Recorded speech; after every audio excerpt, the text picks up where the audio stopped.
my vision, O King of my heart. Welcome to our 5th episode of Epic Christians of History. Today we're talking about a man who defended Christian tradition. So I thought it would be nice to sit in this room with a nice stained glass window. Stained glass windows kind of remind me of sitting in a quiet sanctuary and hearing an organ begin to play a favorite hymn. Reminding me of the days when I first learned about Jesus and the truths of Scripture. Today we're talking about Athanasius of Alexandria, who lived in the early 4th century, so in the 300s AD. Athanasius was a bishop in Alexandria. As we covered in our last video, we know that Alexandria was a very important city in early Christianity, especially in the after the 1st century of Christianity.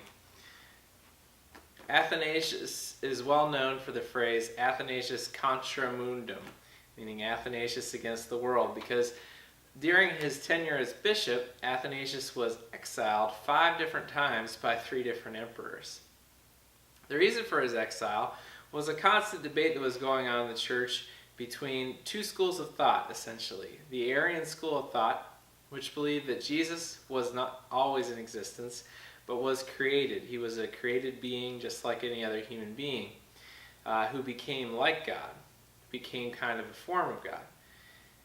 Whereas Athanasius, in Orthodox Christianity we would say, and fairly so, believed that Jesus was always in existence as God, and he is God in human form, God who always existed, who became human so that he could reach out to each of us. Athanasius defended this belief even when emperors and those in power swayed and went towards Arianism. Athanasius remained strong. And because of his defense of Christianity, we have the understanding that comes to us today among Athanasius and others of his day who defended the truth. So we can be grateful for that.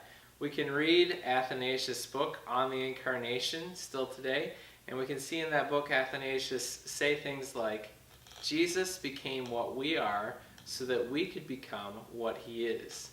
I think that is maybe the best sentence summary of the gospel.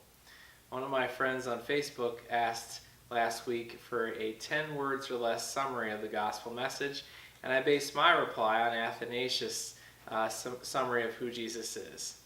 I said, the gospel is God enfleshed as humans so humans can enflesh God. I think that's what the gospel message comes down to, and we're grateful that Athanasius was willing to suffer negative consequences to defend what he found to be the scriptural message of who Jesus is. Athanasius based his views on passages such as John chapter 1, which remind us that in the beginning was the Word, and the Word was with God, and the Word was God.